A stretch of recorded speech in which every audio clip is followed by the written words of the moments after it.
Welcome to Coaches Weekly. I'm Eric Perry, joined by track and field coach, Coach Andrew Chizzo. Coach, thanks for joining me. Of course. Pleasure. So, it was a little bit ago, but in December you had the first track and field meet of the year, the Holiday Classic. 51 PRs across both men's and the women's. How are you feeling about that? I'm feeling really good. It means the training sessions that were in the fall are carrying over into that. It was good to see. It was a bit on the smaller side of a meet, which is even better. Our freshmen get that competition blood going, so to speak, and it's not overly competitive in the sense where they're getting taken out of their kind of mindset of performing well and wondering and worrying so hard about that. Now, that being said, they're freshmen, so they are going to have that a little bit anyway, but for the most part, we can control that and manage that as best we can. So, no, it was a great showing. Fantastic to see how they performed, fantastic to see that the coaches and the student athletes are on the same mindset and communicating well. And what does early success like that, what does it do to this athlete's mindset going forward? It means a lot.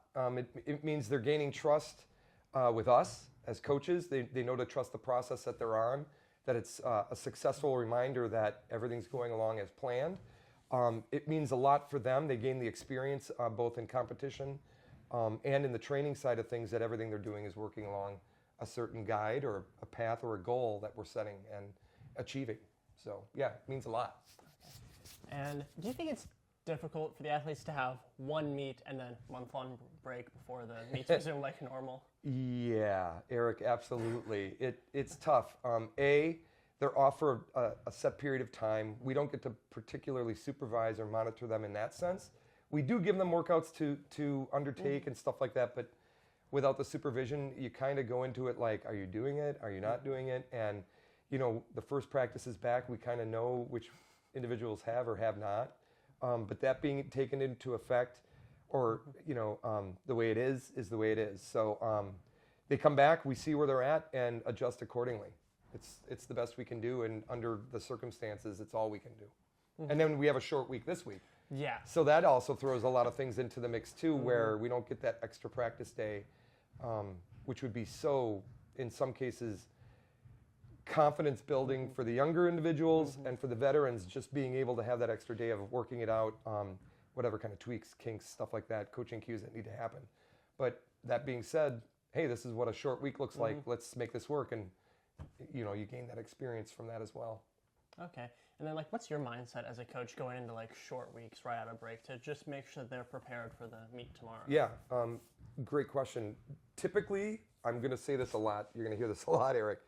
Our early meets and a lot of our meets in general, they are nothing more than just glorified practices.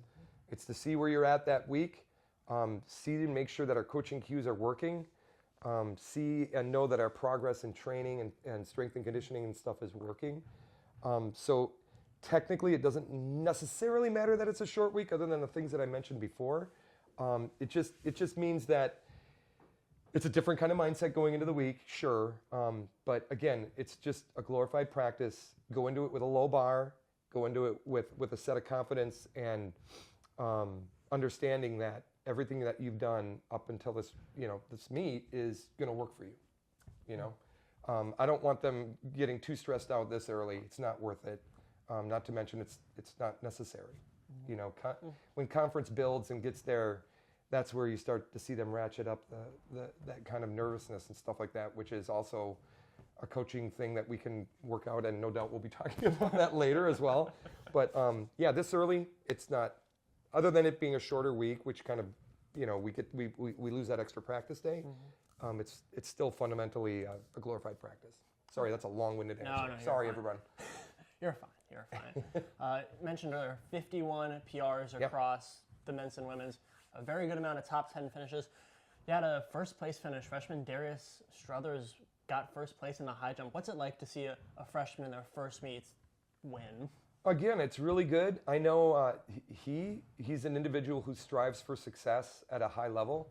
And although he would probably say this isn't his best result for high jump, nonetheless, it was a good one, and one where he was in, his first time in collegiate competition. He handled it well. Like I was mentioning, he struggled in some practice sessions coming up to that point, And it's like, just trust the process. Know that what we're doing and going through is only going to make you better in the long run. I'll say this a lot too. Early success is great. It just means that we're communicating really well via the coaching cues and understanding what I'm observing and what he's doing. I can tweak and make that work for him and have him understand the importance of what we're going through. But yeah, no, it's great to see that kind of success this early, especially with a freshman. We had a lot of good freshman sprinters show up and do well as well. Maybe not first place finishes, but solidifying, their abilities and their positions, in the upcoming outdoor season for the relay events and stuff, which is a highly coveted kind of thing when you're a sprinter. Yeah. Gotcha. And then tomorrow is your first meet of 2025. You got the Cardinal Open in Naperville. Looking at that and then looking to the rest of the season, what are your goals and hopes and expectations for this season? Well, from a coaching standpoint, we're going to see a lot of individuals literally from our own conference there. So that'll be a different take on that first meet to this meet. We get to kind of see where they're at. It's at North Central. It's a great facility. So we're going to see hopefully a lot of fast times because of that. That's and again, I don't want to give any pressure out to my student athletes in that sense, but it's kind of just seeing where we're at every week from week to week, hopefully progressing. That's what we want to see. Gotcha. Well, I think that's all that I have for you this week. Thank you very much for your time. This was Coach Andrew Chizzo. I've been Eric Perry, and we'll see you next time on Coaches Weekly. Sounds good. Thank you very much.